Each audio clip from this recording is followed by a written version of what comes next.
Bismillahirrahmanirrahim. Assalamualaikum warahmatullahi wabarakatuh. Hamdan wa syukron lillah. Salatu wassalamu ala asrafil anbiya'i wa mursalin wa ala alihi wa sahbihi ajmain amma ba'du. Sebelumnya, perkenalkan nama saya Ayu Nurulan, kelas 10 MIA di Madrasah Aliyah Al-Azhar Majalaya, Bandung. Saya akan membahas mengenai dakwah Nabi Muhammad SAW periode Mekah. Nabi Muhammad SAW adalah manusia pilihan yang diutus oleh Allah Subhanahu wa Ta'ala untuk menyempurnakan akhlak manusia. Dengan berdakwalah, beliau menyampaikan wahyu-wahyu Allah. Wahyu yang pertama kali diturunkan yaitu Quran Surat Al-Alaq ayat 1-5. Bertepatan pada 17 Ramadan, tempatnya di Gua Hiro di Jabal Nur. Setelah itu, wahyu kedua turun setelah 40 hari yaitu Quran Surat Al-Mudaththir ayat 1-7. Yang berisi perintah Allah Subhanahu wa Ta'ala agar Nabi Muhammad berdakwah menyiarkan ajaran Islam kepada umat manusia. Dengan turunnya perintah tersebut, Rasulullah SAW melakukan dakwah Islam. Langkah pertama yang dilakukan adalah dakwah syiriah atau dakwah secara sembunyi-sembunyi kepada keluarga dan orang-orang terdekat. Hal ini dapat dilihat dalam Quran Surat Asy-Syura ayat 214. Yang artinya, dan berilah peringatan kepada kerabat-kerabatmu Muhammad yang terdekat.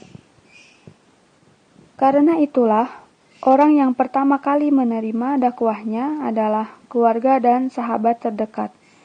Di antaranya ada Khadijah binti Khuwailid, istri Rasulullah SAW, Ali bin Abi Thalib, saudara sepupu Rasulullah, Zaid bin Harisah, anak angkat Rasulullah, Abu Bakar Asy-Syiddiq, sahabat dekat Rasulullah, dan Ummu Aiman, pengasuh Rasulullah ketika beliau kecil.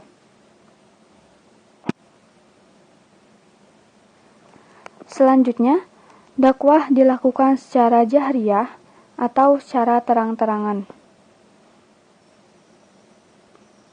Hal ini dituturkan dalam Quran Surat Al-Hijr ayat 94, yang artinya, maka sampaikanlah Muhammad secara terang-terangan segala apa yang diperintahkan kepadamu dan berpalinglah dari orang musyrik. Sejak turunnya ayat ini, Nabi Muhammad mulai menyampaikan dakwah secara terbuka atau secara terang-terangan. Tahap-tahap dakwah Rasulullah SAW secara terang-terangan.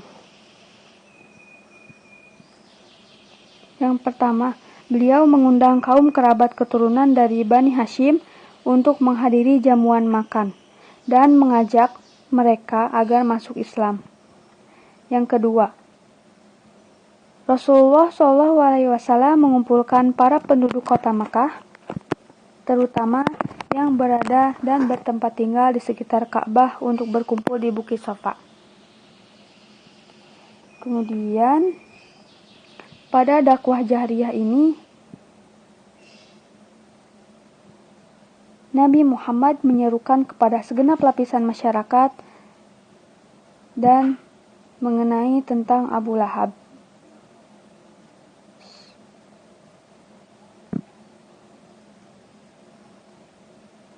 Kemudian terjadinya penyiksaan kepada Ammar, Sumayyah, Bilal, dan Khabab.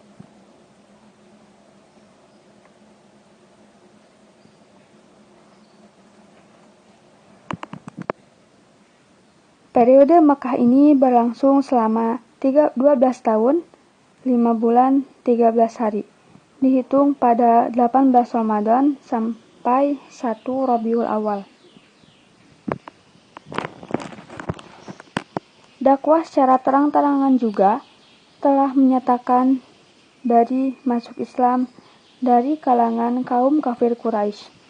Di antaranya ada Hamzah bin Abdul Muthalib, yaitu paman Rasulullah sendiri, dan Umar bin Khattab.